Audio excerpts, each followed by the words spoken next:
Hello students, good evening. आज मैं आपके सामने लेकर के आया हूँ ब्लड। ब्लड से भी बहुत सारे क्वेश्चंस आपको पूछे जाते हैं, तो आइए हम लोग जानते हैं वो कौन से क्वेश्चन होंगे जो बहुत ही इंपॉर्टेंस रखते हैं इस चैप्टर के लिए। तो ब्लड के बारे में सबसे पहले हम लोग बात करेंगे। जैसे अगर कोई ब्लड की स्टडी करता है तो स्टडी ऑफ ब्लड क्या कहलाता है? इसको कहते हैं हम लोग हेमेटोलॉजी। ठीक है। और अगर कोई डॉक्टर ब्लड से रिलेटेड मतलब डॉक्टरी पास करता है तो उसे हम क्या बुलाएंगे? तो याद रहे, जब स्टडी की बात होगी तो लॉजी लग जाता है, और जब उसका पेशे के बारे में बात किया जाए तो उसी को बोला जाता है हेमेटोलॉजिस्ट। ठीक है, ये जब डॉक्टर की बात करेंगे तब की बात। ब्लड को और एक नाम से हम लोग जानते हैं, इसी को बोला जाता है connective tissue.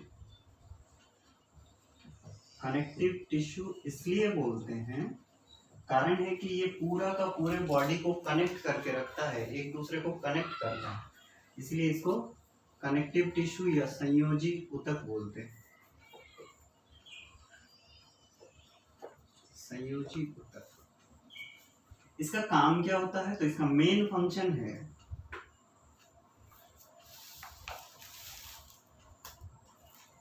Transportation of gases. आपके शरीर में आपको पता होगा कि हम लोग जब सांस लेते हैं तो सांस में हम लोग क्या लेते हैं? एयर लेते हैं। एयर कहाँ से? नोज से। और इस नाक के द्वारा ये जो एयर है, air is a mixture of gases. ये मिक्सचर है गैसेस का, मिक्सचर ऑफ गैसेस। बहुत सारे गैसेस इसमें मिक्सचर रहते हैं। आप सभी को पता है कि एयर में कौन कौन सी गैसेस हैं, हम लोग उसके बारे में भी बात कर लेंगे अभी। फिर ये नोज से डायरेक्ट कहाँ पहुंचता है? हमारे लंग्स तक पहुंचता है। लंग्स के बाद ये कहाँ जाता है? तो लंग्स के बाद ये फेफड़ों के बाद चला जाता है आपका ब्लड के पास, और फिर ये ब्लड से चला जाता है हीमोग्लोबिन के पास।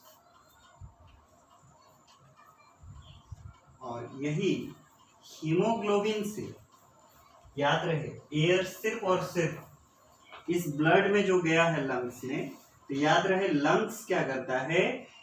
ब्लड में भेजता है, लेकिन ब्लड क्या करता है? सिर्फ और सिर्फ ऑक्सीजन को हीमोग्लोबिन तक पहुंचने देता है और आउट कर देता है किसको?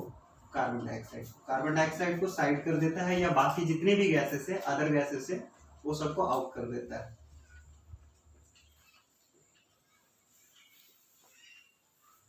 सिर्फ और सिर्फ ऑक्सीजन को अंदर ले लेता है और उसको हीमोग्लोबिन में मिलने के लिए देता है। हीमोग्लोबिन में मिलते ही ये पूरे के पूरे बॉडी में सर्कुलर हो जाता है,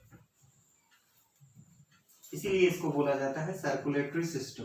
ब्लड हम लोग पढ़ेंगे किसमें? सर्कुलेटरी सिस्टम में। अब क्वेश्चन बनता है आपका इंपॉर्टेंट क्वेश्चन कि इतने सारे गैसों में हीमोग्लोबिन सिर्फ और सिर्फ ऑक्सीजन को ही क्यों अपने अंदर जाने दिया, बाकी सारे गैसेस को क्यों नहीं?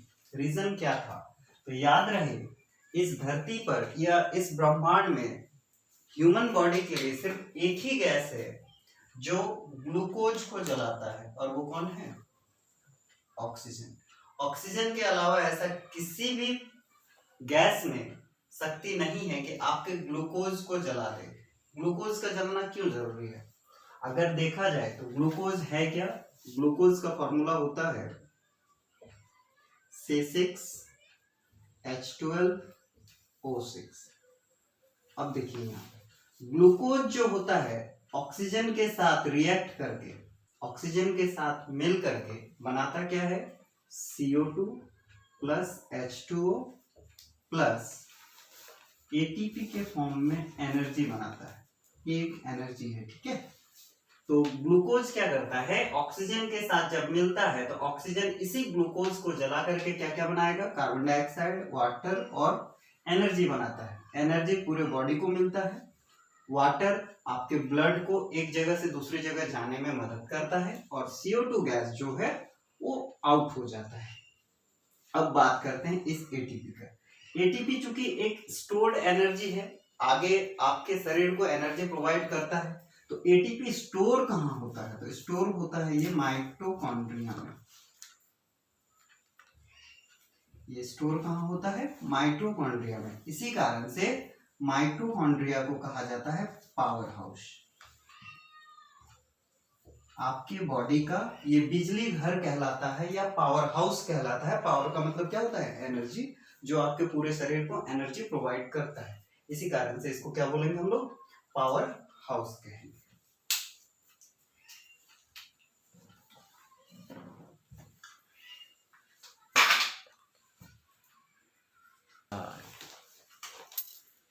अब बात करते हैं ब्लड के कंपोजिशन का। ब्लड किस किस चीज से मिलकर के बना हुआ है? तो ब्लड दो चीजों से मिलकर के बना हुआ है। ब्लड दो चीजों से मिलकर के बना है। अब बात करते हैं हम लोग ब्लड के कंपोजिशन का। और ब्लड हमारा दो चीजों से मिलकर के बना है। रक्त जो है वो दो चीजों से बना है, एक है लिक्विड पार्ट और एक है सॉलिड पार्ट। एनसीईआरटी में जो दिया गया है मैं आपको वही बता रहा हूँ। लिक्विड जो है वो 55% होता है। ब्लड में लिक्विड का कॉन्सेंट्रेशन कितना है? 55। और सॉलिड वही आपको मिलता है 45%। लिक्विड वाले पार्ट को क्या कहते हैं? लिक्विड वाले पार्ट को बोला जाता है प्लाज्मा। लिक्विड वाले पार्ट को, जो तरल पदार्थ होता है, उसको बोला जाता है प्लाज्मा। और सॉलिड पार्ट वाले को सेल कहा जाता है या कॉर्पसूल कहा जाता है,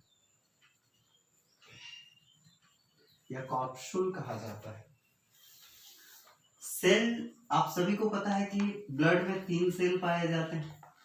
एक RBC, red blood cell, WBC, white blood cell, और प्लेटलेट्स।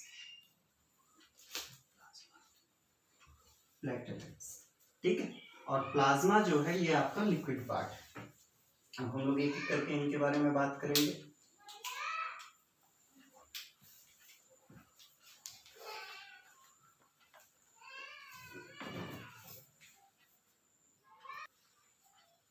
चलिए अब हम लोग बात करेंगे प्लाज्मा की। प्लाज्मा जो है ये अभी अभी मैंने आपको बताया कि ये लिक्विड पार्ट है, लिक्विड पार्ट ऑफ ब्लड। ठीक है। बनता कहाँ है, कैसे बनता है? तो ध्यान रहे, अगर हम लोग ब्लड से, खून से आरबीसी को माइनस कर दें, आरबीसी को हटा दें, रेड ब्लड सेल को हटा दें, लाल रक्त कणिकाओं को अगर हटा दिया जाए तो आपका प्लाज्मा बनता है। अब ये प्लाज्मा जो है, अगर हम आरबीसी को हटा दें, ध्यान दीजिए, ब्लड दिखता कैसा है? ह्यूमन ब्लड कैसा दिखता है? रेड कलर का दिखता है। तो ये जो रेड कलर है, रेड कलर क्यों दिखता है? इसका रीजन क्या है? कारण यही है कि इसमें क्या मिला हुआ है? हीमोग्लोबिन मिला हुआ है। अब यहाँ पे बात करते हैं, हीमो का मीनिंग क्या होता है? ये जो हीमो शब्द है, हीमो का मतलब होता है आयरन। इसका मतलब क्या है? आयरन। और यही जो ग्लोबिन है, ग्लोबिन का अर्थ होता है प्रोटीन। ये एक तरह का प्रोटीन है। ठीक है। हीमोग्लोबिन में आपको आयरन की मात्रा और प्रोटीन की मात्रा मिलती है। इसी कारण से हमारा जो ब्लड होता है, ह्यूमन का ब्लड होता है, वो रेड होता है, लाल रंग का होता है खून। अब समझते हैं, अगर किसी जानवर में ये हीमो ना हो तो क्या होगा? जैसे आपने कभी कॉकरोच मारा होगा, इस कॉकरोच का खून लाल नहीं होता, होता कैसा है? सफेद होता है। तो रीजन क्या है? इसमें किस चीज की कमी होगी? हीमो की कमी होगी, ग्लोबिन की कमी होगी। तो याद रहे, ग्लोबिन की कमी होगी। तो इसमें कौन सा ब्लड पाया जाएगा? तो इसमें पाया जाएगा हीमोलिम्फ पाया जाएगा। जहां जहां लिम्फ शब्द होगा, समझ लेना है कि उनका कहीं ना कहीं कलर का किस चीज से रिलेशन होगा? व्हाइट कलर से रिलेशन होगा। तो कॉकरोच में रंग कैसा होगा? व्हाइट होगा, सफेद होगा। इसी तरह अगर आपने कभी ऑक्टोपस मारा हो, या फिर स्क्वीड मारा हो, या फिर ऑक्टोपस, स्क्वीड, या फिर आपने देखा होगा झींगा मछली, एक तरह का मछली है, अगर उसको भी मारते हैं तो उसका ब्लड कैसा होता है, ब्लू कलर का होता है, उसमें ब्लू रंग का, नीला रंग का खून निकलता है। तो वो नीला कलर किससे मिला, क्यों आया वो नीला कलर, हमारा रेड आता है उनका नीला आता है, तो रीजन बस यही है कि उनमें भी जो प्रोटीन का सेल पाया गया वो क्या था, ग्लोबिन ना होकर के हीमोसाइनिन होता है उनमें, हीमोसाइनिन के कारण से इनका कलर ब्लू रहता है।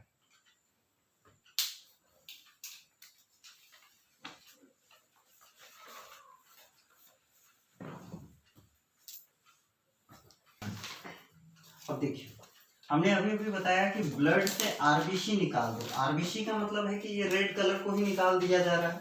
अगर रेड कलर को हम निकाल दें तो रंग कौन सा बचेगा, लाल रंग निकाल दिए, तो याद रहे प्लाज्मा का जो रंग होगा लाइट येलो होगा, हल्का पीला होगा, हल्का पीला कलर का ये मिलेगा आपको प्लाज्मा, एक तरल पदार्थ होता है जो हल्का पीले रंग का होता है, लाइट येलो कलर। अब देखो यहाँ भी कलर की बात हो रही है, जब जब कलर की बात होगी तो सीधी सी बात है कि वहां कोई ना कोई पिगमेंट था, तो वो कौन सा पिगमेंट है जिसके कारण ये अब येलो मिल रहा है। तो याद रहे आपका जो लिवर है या क्रीत है या जिगर है, इसमें दो तरह के प्रोटीन निकलते हैं, एक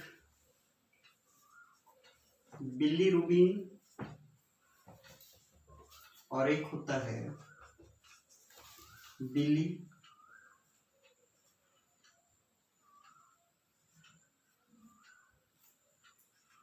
बिलीवर्टिन। ध्यान दीजिएगा, बिलीरुबिन जो होता है ये येलो कलर प्रोवाइड करता है, कौन सा रंग प्रोवाइड करता है, येलो कलर। इसी के कारण से प्लाज्मा का रंग भी आपका कैसा होगा, लाइट येलो होगा, और बिलीवर्टिन जो होता है ये ग्रीन कलर देता है। अब हम बात कर रहे हैं यहाँ पे, कभी कभी आपने देखा होगा कि आपके शरीर का रंग पीला पड़ गया, नाखूनों का रंग पीला पड़ गया, आंखों में पीलापन आ गया, वो रीजन क्या है, जब आपके लिवर में इस चीज का सेक्रेशन ज्यादा हो, ये बनना ज्यादा हो जाए, कहने का मतलब जब बिलीरुबिन ज्यादा बनने लगता है तो उस समय आपका शरीर धीरे धीरे पीलापन पड़ जाता है, और जिसे आप क्या बोलते हो, जॉन्डिस। ये एक बीमारी का कारण होता है जॉन्डिस, जिसको बोला जाता है। अगर बिलीवर्टिन ज्यादा हो जाए, इसकी मात्रा ज्यादा हो जाए, तो आपने कभी देखा होगा कि ग्रीन कलर किसका होता है, कभी खांसते हुए या कभी अचानक से अंदर से कोई हरा कलर का पदार्थ निकला हो, उसको क्या बोलते हैं, लिवर में एक चीज बनता है जिसको बोला जाता है पित्तरस। ठीक है, क्या बनता है, पित्तरस, इंग्लिश में इसको बोला जाता है बाइल जूस, बाइल जूस। तो ग्रीन रंग का होता है, हरे रंग का होता है। अगर आपके लिवर में इसका ज्यादा मात्रा होने लगे, बिलीवर्टिन का ज्यादा मात्रा होने लगे, तो ये पित्तरस ज्यादा बनना स्टार्ट हो जाता है, जिससे क्या होता है, पित्तरस ज्यादा बनने से क्या होता है, आपके शरीर में बहुत सारी चीजें दिखने को लगेंगे, जैसे शरीर में दाने आने, चकत्ते वगैरह आ जाने, या फिर भूख ना लगना, सिर चकराना, इसके रीजन से ही होता है। तो पित्तरस का ज्यादा जमना भी अच्छा नहीं है और इसका भी ज्यादा बनना अच्छा नहीं है। तो लाइट कलर प्लाज्मा को देने वाला ही कौन था, याद रहे लीवर से निकलने वाले बिलीरुबिन। यहाँ तक लिखिए आप लोग।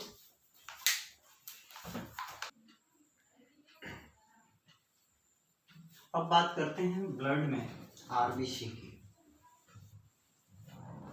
इसका पूरा नाम होता है रेड ब्लड सेल, लाल रक्त कणिका। आरबीसी का रेड कलर क्यों दिखता है, रेड कलर होने का रीजन अभी अभी हम लोगों ने बात किया था, हेमोग्लोबिन के कारण। नेक्स्ट पॉइंट जो बनेगा इसका, आरबीसी का लाइफ स्पैन क्या है, ये जो लाल रक्त कणिकाएं हैं ये कितने दिन तक जीवित रहती है? तो 120 दिन जीवित रहता है। 120 दिन के बाद ये अपने आप डेड हो जाते हैं, डेड हो जाता है ये सेल। अब आपसे पूछा जा सकता है कि ये कहाँ जाकर के मरती हैं? तो ये मरने के लिए एक जगह पे जाती हैं जिनका नाम है लिवर। लिवर या स्प्लीन। स्प्लीन को हिंदी में प्लीहा बोला जाता है, ठीक है। तो आपसे क्वेश्चन पूछा जा सकता है कि लाल रक्त कणिकाओं को, आरबीसी को मरने के लिए कहाँ जाना पड़ता है? तो वो मरने के लिए खुद ही चल के चली जाती हैं। कहाँ? या तो लिवर या तो स्प्लीन। स्प्लीन एक ऐसा अंग है जो आपके किडनी के जस्ट पीछे है, ठीक है।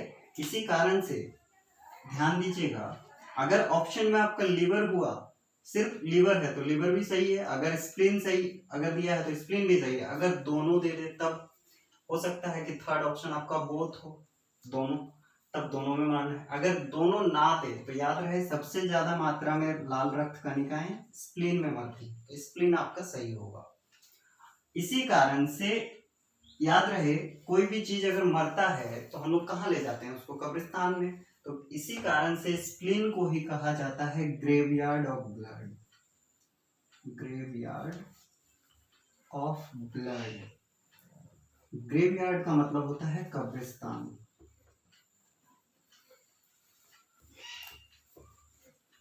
रक्त का कब्रिस्तान कहलाता है ये। इस जगह पे जाकर के मर जाती हैं। आपसे क्वेश्चन पूछा जा सकता है ब्लड बनता कहाँ है, फॉर्मेशन कहाँ होता है? तो इसका फॉर्मेशन जो होता है वो बोन मैरो में होता है। बोन मैरो में होता है। ये बोन मैरो क्या है? इसी को हिंदी में बोला जाता है अस्थि मज्जा। अस्थि मज्जा। अस्थि मज्जा क्या चीज है अब समझते हैं हम लोग। जैसे बचपन में जब हम लोग बच्चे थे, करीब 0 से लेकर के 8 साल तक बच्चों में हड्डियों की संख्या 300 से ज्यादा होती है, करीब 306 के आसपास होती है। लेकिन जब हम लोग बड़े हो जाते हैं, एडल्ट हो जाते हैं, करीब 18 साल के हो जाते हैं, तब यही हड्डियां बच करके 206 रह जाती हैं। तो ये जो 206 हड्डियां हैं, क्या 206 हड्डियों में ही ये खून बनेगा? नहीं, करीब 150 से लेकर के 160 हड्डियों में ये खून बनता है। अब समझते हैं बोन मैरो क्या है। मान लीजिए ये हमारा हड्डी है और हड्डी के बीच वाला हिस्सा खोखला होता है, ये जो पार्ट होता है ये खाली होता है। ये जो खोखला पार्ट है यहीं पे रक्त बनता है, तीनों ब्लड बनता है आपका, आरबीसी, डब्ल्यूबीसी और प्लेटलेट्स तीनों बनता है। आरबीसी रेड कलर में होता है। अब हम लोग बात करते हैं आरबीसी की मात्रा क्या होती है, कितना होता है ये। तो याद रखिएगा आरबीसी जो है ये करोड़ों में बनते हैं, मिलियंस में बनते हैं, करोड़ में। और अगर प्लेटलेट्स की बात करें, प्लेटलेट्स की बात करें तो ये लाख में बनते हैं। तो सबसे कम कौन बनेंगे? डब्ल्यूबीसी। डब्ल्यूबीसी जो होता है वो 1000 में बनता है, हजारों में बनता है, ठीक है। ये कम मात्रा में बनता है। लेकिन अब इसी का जब साइज में पूछा जाए आपसे कि इसके साइज क्या है, तो सबसे बड़ा साइज हो जाएगा ये, यानी साइज में सबसे बड़ा हो जाएगा डब्ल्यूबीसी, फिर प्लेटलेट्स, और सबसे छोटा कौन हो जाएगा? आरबीसी।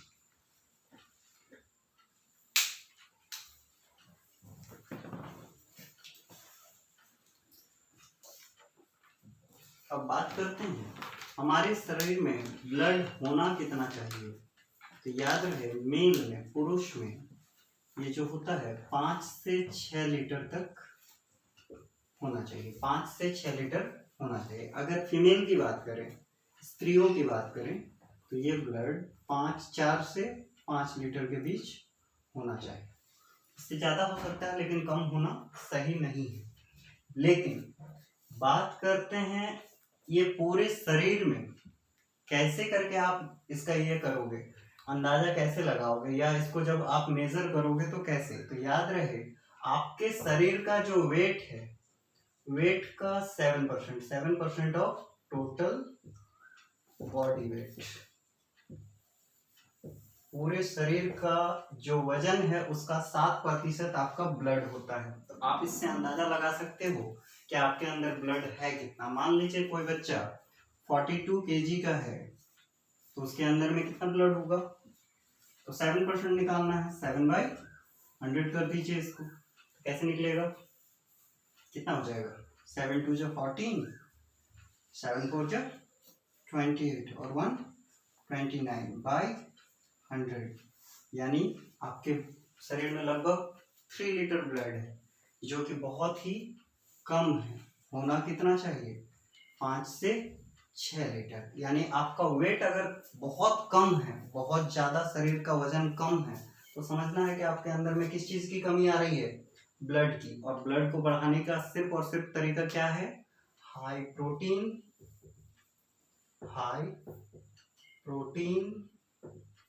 प्लस आयरन से युक्त भोजन लेने चाहिए।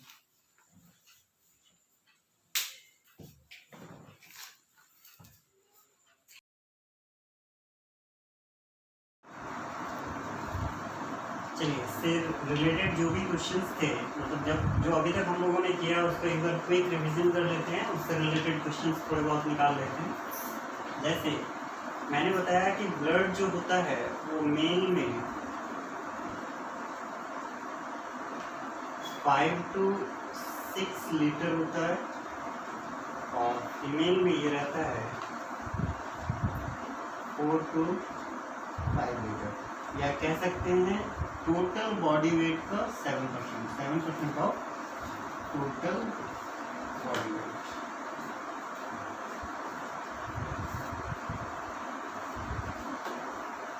इससे आगे हम लोगों ने बात किया आरबीसी के बारे में। आरबीसी जिसको रेड ब्लड सेल्स कहा जाता है, या फिर इसी को बोला जाता है इरिथ्रोसाइट।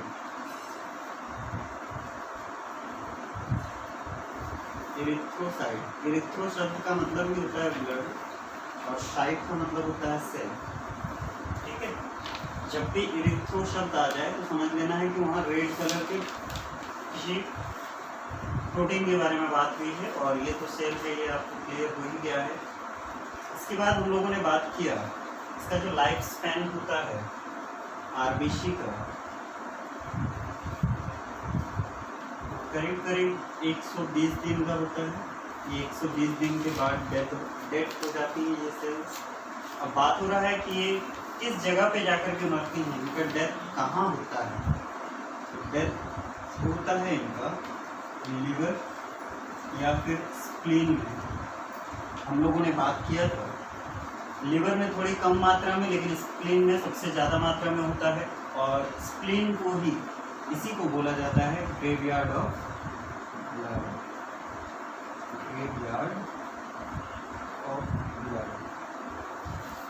इसको ग्रेवयार्ड ऑफ ब्लड भी कहा जाता है, क्योंकि ये रेड ब्लड सेल्स के लिए कब्रिस्तान का काम करता है। इसी जगह आकर के ये सेल्स मर जाती हैं, डेड हो जाती हैं। एक बात ध्यान रखना, मरने के बाद इसी जगह पे इनका रीजनरेशन भी होता है, स्प्लीन में ही होता है। तो स्प्लीन को ही बोला जाता है ब्लड बैंक। ब्लड बैंक भी बोला जाता है। कहने का मतलब स्प्लीन जो होगा यहीं पे आपका ब्लड जाकर के जमा भी रहता है। जब पूरे शरीर में ब्लड की कमी होती है तो यही सप्लाई करता है, स्प्लीन ही इसको क्या करता है, सप्लाई करता है पूरे बॉडी को। आरबीसी की कमी से अगर आरबीसी हमारे शरीर में कम हो जाए तो याद रहे हमें एनीमिया जैसी बीमारी से गुजरना पड़ता है। एनीमिया जैसी बीमारियों से गुजरना पड़ता है। चलिए इससे आगे और बात करते हैं हम लोग।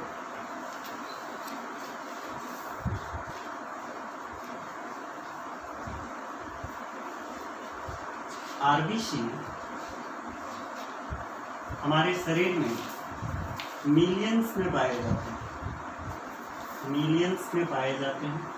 और आरबीसी जो होगा, आरबीसी स्मॉलेस्ट स्मॉलेस्ट सेल है हमारी बॉडी का, ये स्मॉलेस्ट सेल है तीनों में से, आरबीसी, डब्ल्यूबीसी और प्लेटलेट्स में ये सबसे छोटा सेल है। आरबीसी का जो फॉर्मेशन है ये बनता कहाँ है, तो बनता ये आपका बोन मैरो में है। हम लोगों ने बात कर रखा है इस बारे में।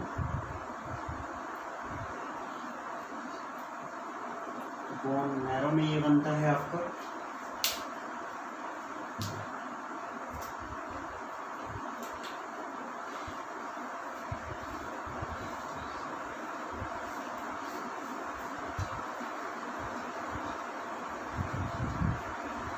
आरबीसी में होता क्या क्या है ब्लड में, इस ब्लड में आपको मिलेगा क्या क्या,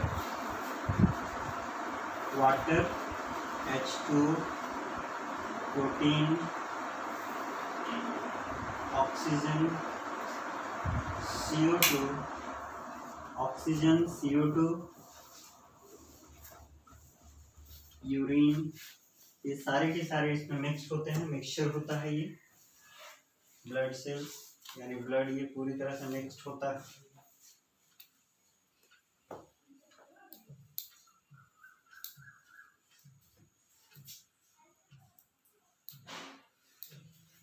इसका साइज कैसा होता है, तो याद रहे ये साइज में सर्कुलर दिखेगा आपको, सर्कुलर ऐसा रहेगा।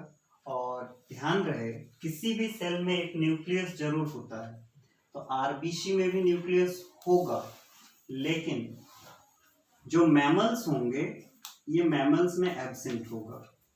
मैमल्स में क्या होगा, मैमल्स में ये न्यूक्लियस एब्सेंट होता है।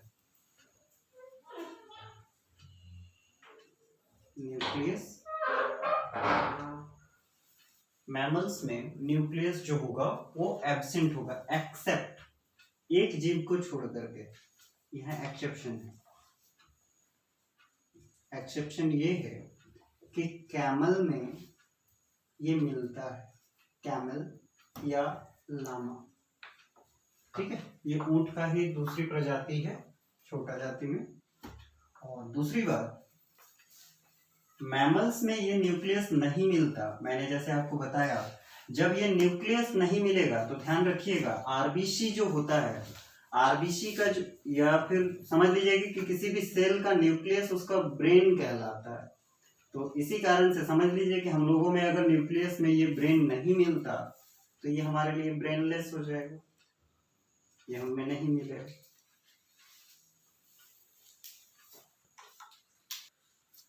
आइए अब जानते हैं डब्ल्यूबीसी के बारे में। डब्ल्यूबीसी को बोला जाता है white blood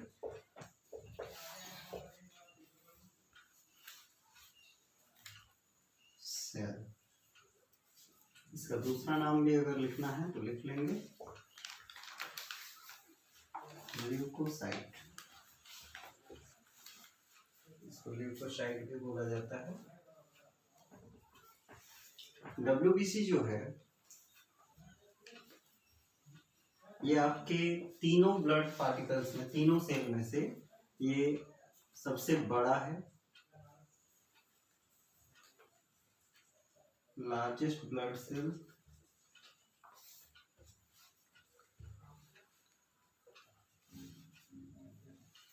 WBC largest blood cell होता है। इसका फॉर्मेशन बोन मैरो में ही होगा।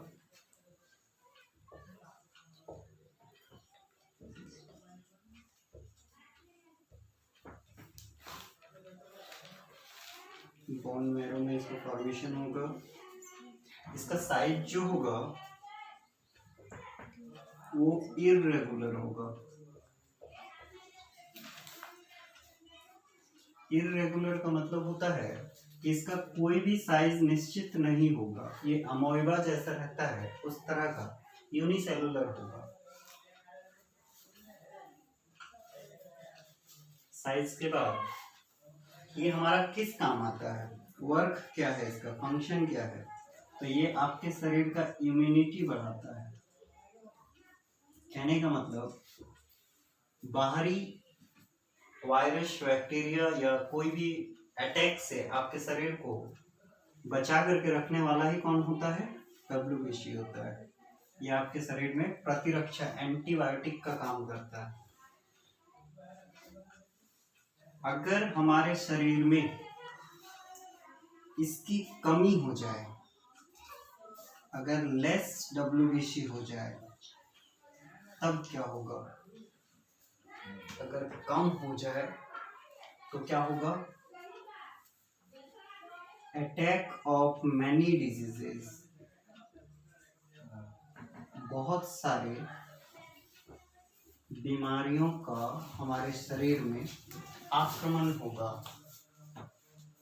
बहुत सारे बीमारियों से हमारा शरीर क्या हो जाएगा? आक्रामक होगा।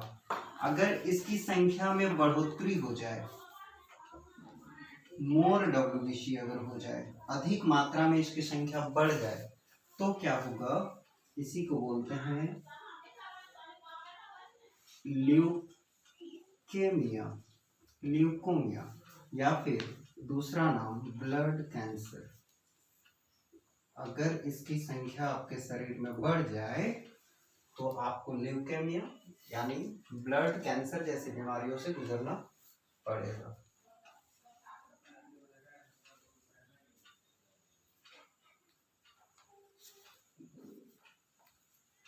इसका लाइफ स्पैन क्या है? अगर देखा जाए, इसका लाइफ स्पैन 2 से 14 दिन होता है। एक WBC का जो उम्र है, एज है, वो 2 से लेकर के 14 दिन के बीच होता है। इसकी काउंटिंग क्या होगी हमारे शरीर में? काउंटिंग जो होगी वो थाउजेंड्स में होती है। इसकी काउंटिंग थाउजेंड्स में होती है।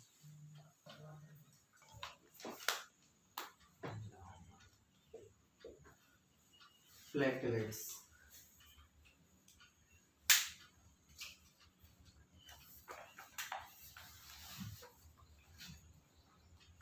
इनका वर्क जो होता है, सिर्फ इसका वर्क ही पूछता है। वर्क जो होता है ये आपके ब्लड में ब्लड क्लोटिंग का काम करता है, यानी रक्त को जमने में मदद करता है। जैसे कहीं चोट लग जाए, घाव हो जाए, तो हमारे शरीर का ब्लड बाहर निकलता है। तो बाहर इसलिए निकलता है क्योंकि वेन्स या आर्टरी में क्या हो जाता है, थोड़ा बहुत होल हो जाता है, जिसके कारण वो बाहर आते रहता है। तो उसको रोकने के लिए ही कौन काम करता है? प्लेटलेट काम करता है। अगर ये ना हो तो आपका ब्लड बाहर टोटल का टोटल निकल जाएगा। तो ब्लड क्लोटिंग का काम करता है। किसके द्वारा करता है? किसके हेल्प से करता है? तो कुछ प्रोटीन्स के हेल्प से करता है, प्रोटीन्स और विटामिन के की हेल्प से करता है। विटामिन के की, अगर प्रोटीन की भी बात करें, कौन सा प्रोटीन होगा? फाइब्रिन, फाइब्रिनोजेन, थ्रोम्बिन,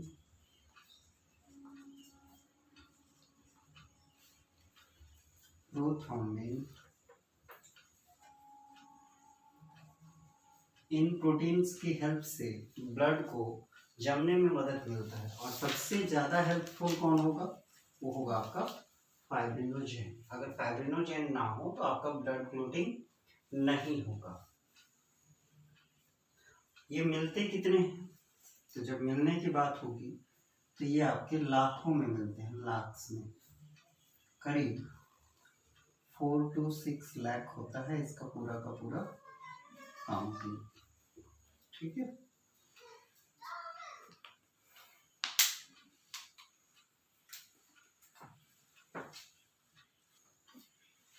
अब हम लोग बात करते हैं ब्लड सर्कुलेशन की।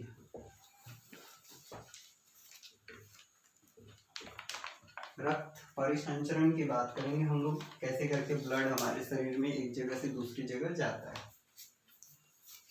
तो हमारा ब्लड का परिसंचरण, सर्कुलेशन जो करता है, वो आपका हार्ट होगा।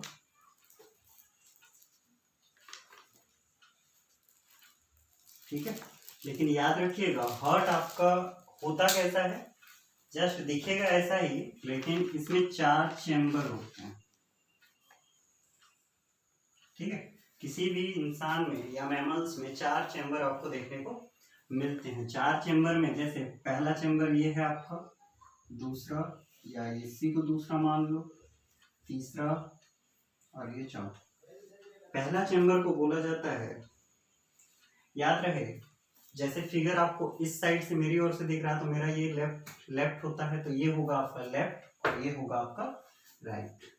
इसको बोला जाता है राइट ऑरिकल, दायां आलिंद, इसको बोला जाता है लेफ्ट ऑरिकल।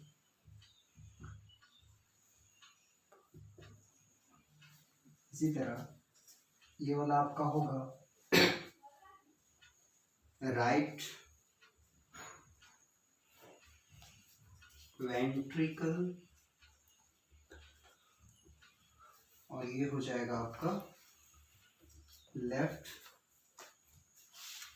वेंट्रिकल। हमारा जो हार्ट है इसके पहले और दूसरे चैम्बर में ऐसे 3 वाल्व होते हैं जो अचानक से खुलते हैं, अचानक से बंद होते हैं। कब खुलते कब बंद होते हैं वो हम आपको बताएंगे। इसका नाम है ट्राइकस्पिड वाल्व। और ध्यान देना राइट वाले में 3 होते हैं लेकिन लेफ्ट वाले में मात्र 2 होते हैं और इसको बोला जाता है बाइकस्पिड वाल्व। ये जो सेकंड चैम्बर है आपका, इसी सेकंड चैम्बर में इस तरह का एक सेमी लूनर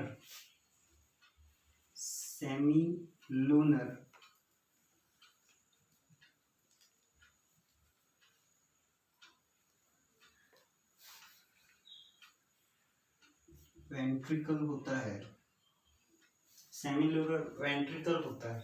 इसका भी वर्क हम आपको अभी समझा देंगे धीरे से। पहले इससे पहले और समझ लें इसमें ब्लड आता कैसे।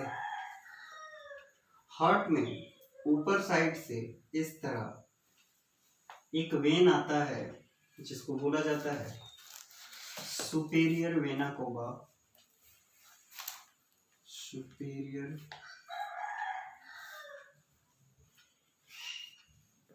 सुपीरियर वेना कोवा और नीचे की साइड से ऐसे एक और वेन आता है जिसको बोला जाता है इंफीरियर वेना कोवा। समझते हैं, चेस्ट के ऊपर, आपकी छाती के ऊपर से जो ब्लड आता है वो आपका सुपेरियर वेना कोवा में आएगा और चेस्ट से नीचे वाले पार्ट से जो ब्लड आता है वो आता है इंफीरियर वेना कोवा से। लेकिन कैसा ब्लड आता है, ये जो ब्लड आता है इसके अंदर, इसमें कैसा ब्लड आता है, इसमें जो ब्लड आया अंदर ये कौन सा ब्लड होगा, तो याद रहे ये जो ब्लड लेकर के आएगा ये CO2 वाला ब्लड लेकर के आएगा, मतलब इम्प्योर ब्लड लाएगा। ये प्योर ब्लड कभी नहीं लाएगा। ये दोनों के दोनों वेन क्या लेकर के आएंगे, इम्प्योर ब्लड ले आएंगे। जैसे ही आपका ये वाला राइट ऑरिकल भर जाए कंप्लीटली, तब ये जो ट्राइकस्पिड वाल्व है ये अचानक से खुल जाएंगे और जब ये खुलेंगे तो एक आवाज आएगी जिसको बोला जाता है लब या लप। ठीक है, जैसे ही ये ट्राइकस्पिड वाल्व खुलता है तो खुलते ही एक आवाज आएगा लब या लप का, और ये जब कंप्लीटली यहां से ब्लड को ट्रांसफर कर देगा इस चैम्बर पे, सेकंड चैम्बर पे, तो सेकंड चैम्बर जब भर जाएगा तो वो अचानक से फिर से बंद हो जाएगा।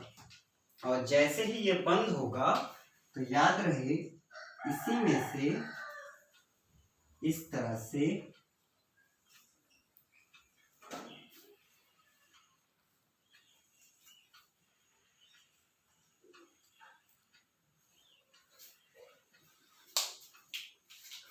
एक पल्मोनरी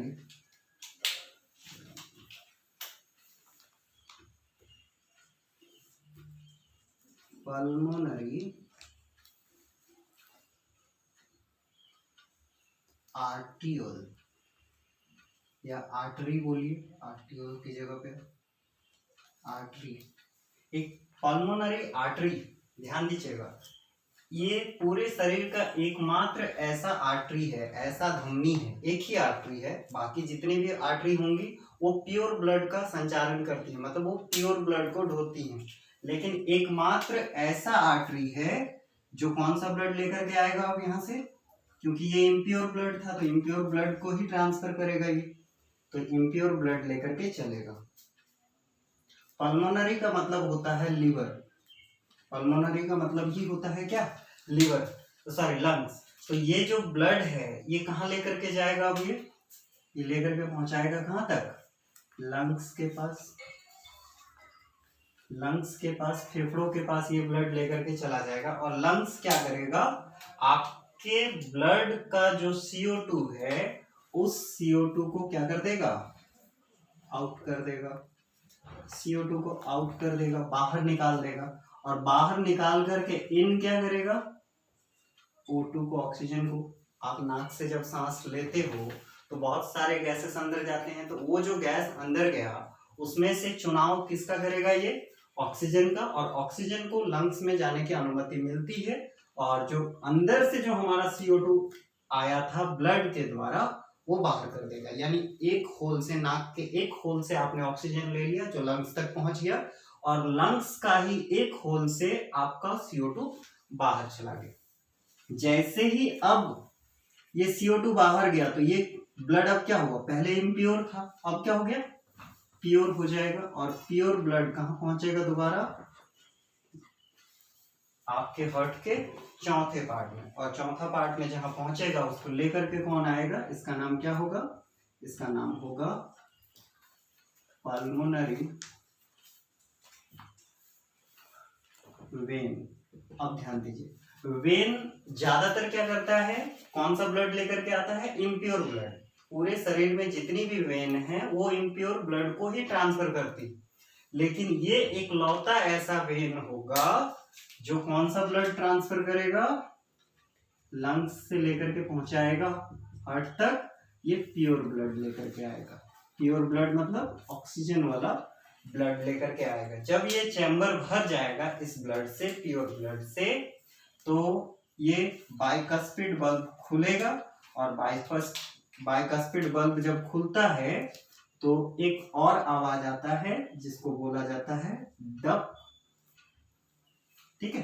तो इसीलिए हम लोग क्या बोलते हैं, या हार्ट की आवाज जब सुनते हैं तो आवाज कैसा आता है, लप डप का आवाज सुनाई देता है। तो ये आवाज क्यों आता है, क्योंकि ये बल्ब एक बार खुलता है और इधर से भी जब ये एक बार खुलेगा तो वो दूसरा आवाज आएगा। अब जब ये चैम्बर आपका भर जाए कंप्लीटली तो यहां से आपका ब्लड बाहर निकलेगा, और जहां जहां से ब्लड आपका वेन लेकर के आया था उन सभी को ये ब्लड ट्रांसफर कर देगा, और ट्रांसफर जो करेगा उसका नाम क्या होगा, आरोटा। ये वेन कौन सा लेकर के जाएगा, ये ब्लड आर्टरी, कौन सी आर्टरी, ये प्योर का प्योर ब्लड लेकर के चला जाएगा पूरे शरीर के लिए, जो लेकर के जाएगा उसको बोला जाता है आरोटा। और आरोटा जो होता है ये पूरे शरीर का सबसे बड़ा आर्टरी होता है, और अगर सबसे बड़ी वेन की बात करें तो वो कौन सा होगा, सुपेरियर वेना कोवा। अब ये जो पूरा का पूरा फंक्शन हुआ, ये पूरा का पूरा फंक्शन करने में हमारे शरीर को कितना टाइम लगा, तो याद रहे इसका जो टाइम होता है 0.8 सेकंड का होता है। पूरे 8 सेकंड में ये पूरा कंप्लीट सर्कुलेशन ब्लड का हो जाता है।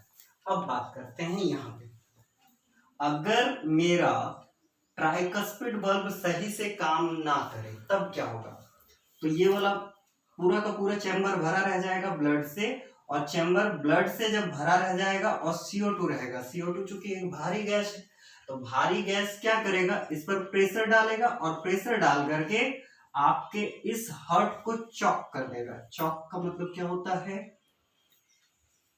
चॉक का मतलब क्या होता है, स्ट्रोक जानते होंगे आप, अचानक से दर्द उठेगा और आपको वो बर्दाश्त नहीं होगा।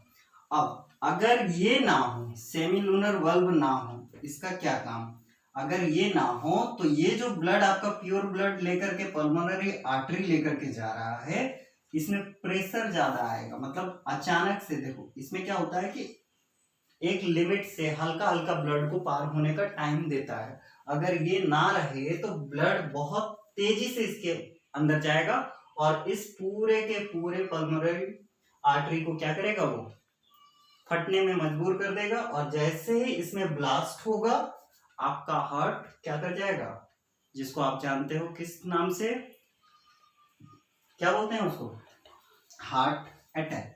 यानी हार्ट अटैक की समस्या से आपको गुजरना पड़ेगा अगर ये ना रहे तो। अब बात करते हैं दूसरी, इसी से रिलेटेड एक क्वेश्चन और बनेगा आपका। जैसे हमारे हिंदी सिनेमा में, म्यूजिक वगैरह में या गाने में, कविता में इसको लेकर के बहुत बदनामी है। हार्ट को लेकर के बहुत सारी कविताएं लिखी गई हैं। क्या, जैसे कोई भी एक गाना याद कर लीजिए आप। जैसे एक पिक्चर आया था दिल तो पागल है, तो ये पागल नहीं होता, ये कभी भी पागल नहीं होता, इसमें इमोशन है ही नहीं। कहने का मतलब ये कभी आपको कोई चीज सजेस्ट नहीं करता। जैसे हम लोग बोलते हैं ना, मैं दिल से तुम्हें बहुत पसंद करता हूं, तो दिल कभी किसी को पसंद करता ही नहीं है। ये इमोशन से फ्री है, एकदम फ्री होता है, इसमें किसी तरह का इमोशन होता ही नहीं है। तो इमोशंस आते कहाँ हैं, वो आपका ब्रेन में आता है। इससे कोई भी चीज का जुड़ा हुआ नहीं है, लेकिन कवियों ने इसको बेमतलब का क्या कर रखा है, बदनाम कर रखा है, जो कि इसके साथ ऐसा कोई रिलेशन है ही नहीं। तो उम्मीद करते हैं आज ब्लड से रिलेटेड आपको जितने भी टॉपिक्स बताए गए समझ आ गया होगा। नेक्स्ट टॉपिक में हम लोग बात करेंगे ब्लड ग्रुप की। इसी से रिलेटेड एक और छोटा सा टॉपिक है, लेकिन बहुत इंटरेस्टिंग टॉपिक है, कारण है कि उससे भी बहुत सारे क्वेश्चंस बनते हैं। तो फ्रेंड्स, नेक्स्ट वीडियो के लिए हमारा इंतजार करें। तब तक के लिए थैंक यू।